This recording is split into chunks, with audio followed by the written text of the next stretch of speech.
Plus tôt, nous avons longuement parlé de l'identification et de la gestion des risques. La gestion des risques est absolument essentielle à la réussite d'un projet. Dans cette vidéo, nous allons donc présenter des techniques supplémentaires pour gérer les risques. Commençons par un rappel de la définition de la gestion des risques. La gestion des risques est le processus d'identification des risques et problèmes potentiels qui pourraient avoir un impact sur un projet, puis d'évaluation et d'application des mesures pour traiter les effets des risques et problèmes identifiés. Une façon de gérer les risques est, espérons-le, d'empêcher tout risque de se matérialiser et de se concentrer sur la gestion des changements et des dépendances, ainsi que sur toute dérive de portée dans votre projet. Si vous pouvez gérer ces deux choses, à la fois les changements et les dépendances et le glissement de portée, d'autres types de risques deviennent beaucoup plus faciles à gérer. Si vos dépendances sont satisfaites à temps, votre équipe est moins susceptible de prendre du retard. Si votre champ d'application est étroitement géré, vous êtes moins susceptible de subir des modifications de votre budget ou d'être contraint de prolonger votre échéancier. Le brainstorming avec votre équipe est l'une des techniques les plus efficaces pour identifier les risques dans un projet. Vos coéquipiers apportent probablement des compétences et une expérience de projet précédent, ce qui peut vous aider à identifier les similitudes et vous empêcher de répéter les problèmes. Pendant que nous réfléchissons avec notre équipe, il est préférable de créer un registre des risques. En guise de rappel, un registre des risques est un tableau ou un graphique qui contient la liste des risques de votre équipe. Vous souhaitez poser des questions à votre équipe, comme ce qui pourrait améliorer le résultat du projet, ou ce qui pourrait le blesser ou l'entraver. Vous les listerez tout comme des instructions if-then. Par exemple, si un événement donné se produit, voici comment le projet est impacté.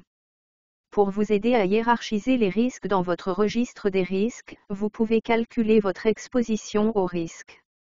L'exposition au risque est un moyen de mesurer la perte potentielle future résultant d'une activité ou d'un événement spécifique. Une bonne méthode pour calculer l'exposition au risque consiste à construire une matrice comme celle-ci. Lors de l'élaboration de votre matrice, vous utiliserez deux variables, l'impact du risque et la probabilité. Écrivez « Impact du risque » en haut, axe horizontal, et écrivez « Probabilité » sur le côté, axe vertical. Marquez également haut, moyen et bas le long de chaque axe, en haut de gauche à droite et de haut en bas, car c'est ainsi que vous allez tracer l'exposition au risque. Ajoutez chaque risque au graphique à la section transversale de l'impact que le risque pourrait avoir sur votre projet et de la probabilité ou de la probabilité que le risque se réalise.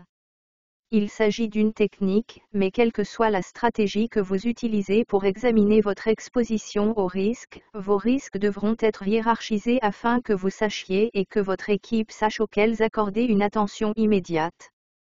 Pour tout ce qui a un impact élevé sur votre projet, même s'il a une faible probabilité de se produire, assurez-vous d'avoir un plan d'atténuation en place. Comment gérerez-vous ce risque s'il se matérialise réellement ? Bien qu'un registre des risques soit un excellent outil, il est toujours probable que des risques imprévus surviennent. Il est presque impossible de tenir compte de chaque risque au cours d'un projet. C'est là que la technique ROAM peut aider.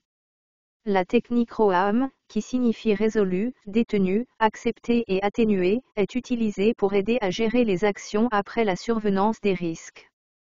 Une fois qu'un risque s'est matérialisé, vous devez décider quoi en faire. Si un risque a été éliminé et ne sera pas un problème, il entre dans votre catégorie « résolu ».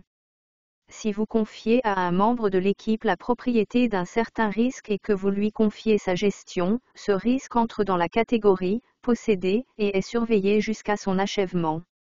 Si le risque a été accepté, il a été convenu que rien ne sera fait à ce sujet. Enfin, si des mesures ont été prises de telle sorte que le risque a été atténué, soit en réduisant la probabilité qu'il se produise, soit en réduisant l'impact sur le projet, il entre dans la catégorie « atténué ». Une fois que chaque risque est classé dans une catégorie, l'équipe discutera de chaque risque et décidera lequel doit être priorisé. Impressionnant. Vous en savez maintenant un peu plus sur la façon de différencier les risques et les problèmes, ainsi que sur quelques nouvelles techniques pour gérer divers risques. Ensuite, nous apprendrons comment partager ces risques avec vos parties prenantes et une technique appelée escalade. Cela semble intriguant. Dirigez-vous vers la vidéo suivante pour en savoir plus.